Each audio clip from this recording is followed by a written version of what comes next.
그로시 사무총장께서 어제 한 언론사 인터뷰를 통해 핵 오염수를 마실 수도 있고 수용도 할 수 있다고 말씀하신 걸 보고 굉장히 우려스럽습니다. 그럴 정도로 안전하다고 확신한다면 그 물을 바다에 버리지 말고 물 부족 국가인 일본이 국내에서 음용수로 마시든지 아니면 공업용수나 농업용수로 쓰라고 일본 정부에 권고할 의사가 없는지 묻고 싶습니다. 대한민국 국민들은 굳이 오염수를 마실 생각도 없고 오염수에서 수용할 생각도 없다는 점을 말씀드립니다.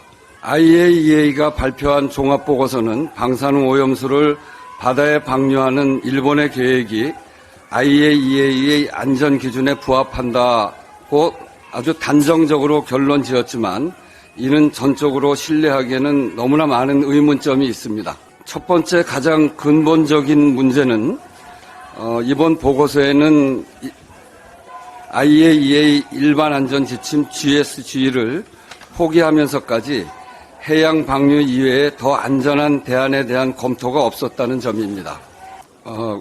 일본의 의뢰를 받아 하는 조사였기에 일본이 요구한 부분만 조사했다고는 합니다만 IAEA가 국제기구로서 그 위상에 맞게 제 역할을 다하려면 좀 더 안전한 대안을 검토했어야 한다고 생각합니다.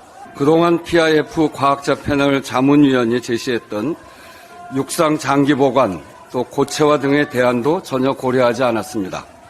특히 2018년 일본 경제산업성 산하 자문기관인 알프스 소위원회가 제안한 후쿠시마 오염수의 5가지 처분 방안에는 해양 방류 이외에 지층 주입 방안, 지하 매설 방안, 수소 방출 방안, 수증기 방출 방안이 포함되어 있습니다. 이 방안 중에 일본은 가장 싸고 빠르고 쉬운 방법을 선택한 것입니다. 해양 방류 방안은 다른 나라에 피해를 주지만 다른 방안들은 영향을 주지 않습니다. 그럼에도 불구하고 다른 대안에 대한 검토 없이 해양 방류에 대한 기술적 지원과 일본 정부의 요청 사항에 대한 안정성 검토만 한정했습니다. 처음부터 중립성과 객관성을 상실한 일본 편향적 검증이라는 게 저희들의 생각입니다. 또 중요한 문제점은 이미 국제 기준에 부합한다는 결론을 정해놓고 해양 방류를 뒷받침해 왔다는 점입니다. 이미 2015년 IAEA는 후쿠시마 사고 보고서에서 일본의 대량의 오염수를 보관하고 있으면 누출 사고 등의 위험이 있다며 이를 위해서는 통제된 해양 방류의 재개 가능성을 포함한 모든 옵션을 고려해야 한다고 강조했습니다. 또한 2021년 4월 일본이 해양 방류 결정을 공식화했을 때 그로시 사무총장은 해양 방류 결정을 환영한다고 입장을 내기도 했습니다. 라파엘 그로시 사무총장께서는 IAEA 보고서가 일본의 오염수 방류 계획을 지지하는 것이 아니며 일본이 최종 결정을 내려야 한다고 하면서 그 책임을 일본 정부에 있다고 그렇게 강조하고 계시지만 IAEA 입장은 일관되게 해양 방류를 지지해 왔음을 알 수 있습니다. 해양 방류가 주변 국가에 미치는 영향을 제대로 조사하지 않고 이렇게 미리 결론을 내린 것은 셀프 검증이고 일본 맞춤형 조사다라고 생각하면서 매우 유감스럽게 생각합니다. 세 번째는 일본의 평가를 그대로 인용을 했는데 IAEA가 30년간 앞으로 30년간 먹이사슬을 통해 생체에 축적되는 환경영향 평가를 제대로 하지 않은 것은 매우 잘못된 일입니다. 이제 일본은 IAEA 보고서를 오염수 해양 방류의 통행증처럼 여기고 수문을 열 타이밍만 보고 있습니다. 앞으로 방류 후 5개월, 7개월 후에 안전하면 괜찮은 것처럼 말하는 사람들이 있는데 후쿠시마 방사능 오염수는 30년 이상을 태평양 바다에 방류하게 됩니다. 세슘 등의 방광기는 최소 30년이다.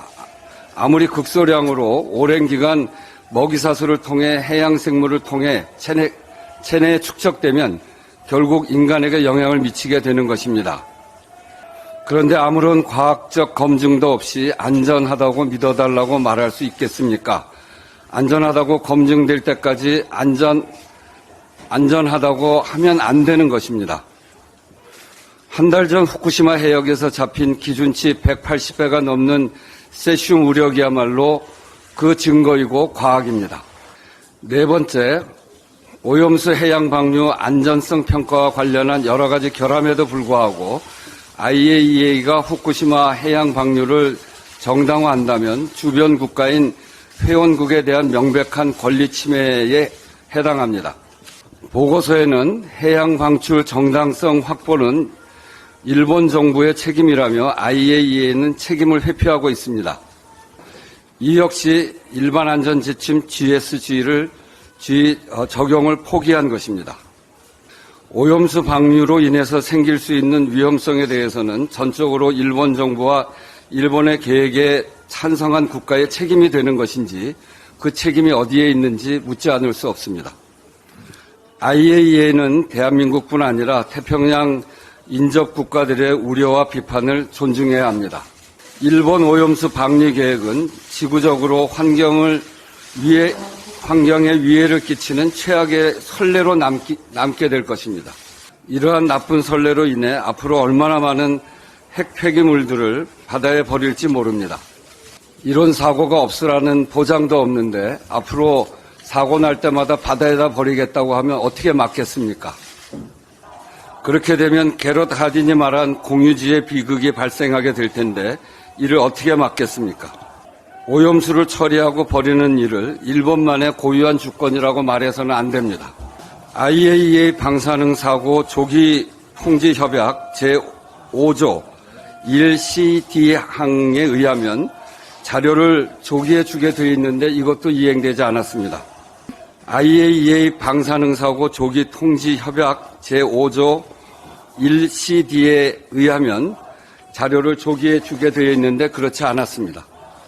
그래서 세계인이 공유하는 바다와 전 인류에 대한 책임지는 태도를 가지고 신중하고 정당한 방식으로 오염수가 처리될 수 있도록 일본에게 방류를 연기할 수 있도록 요청해 주십시오. 제가 마지막으로 한 말씀만 더 드리겠습니다. 제가 후쿠시마 원전 폭발 사고 4주기일 때 현지 후쿠시마에 간 적이 있습니다. 후쿠시마 주민들은 멀리 만들어진 가설주택에 살고 있었는데 그분들의 말씀은 살기 좋고 평화로운 우리 동네에 원전을 건설한다고 해서 적극적으로 반대에 나섰었습니다.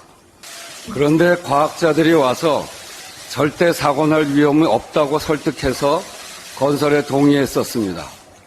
그 후에 원전이 폭발하고 난 후에 주민들은 그 과학자들을 만나려고 해도 만날 수가 없었습니다. 그분들의 말씀은 우리가 과학자들한테 속았다 이렇게 말씀하시더군요.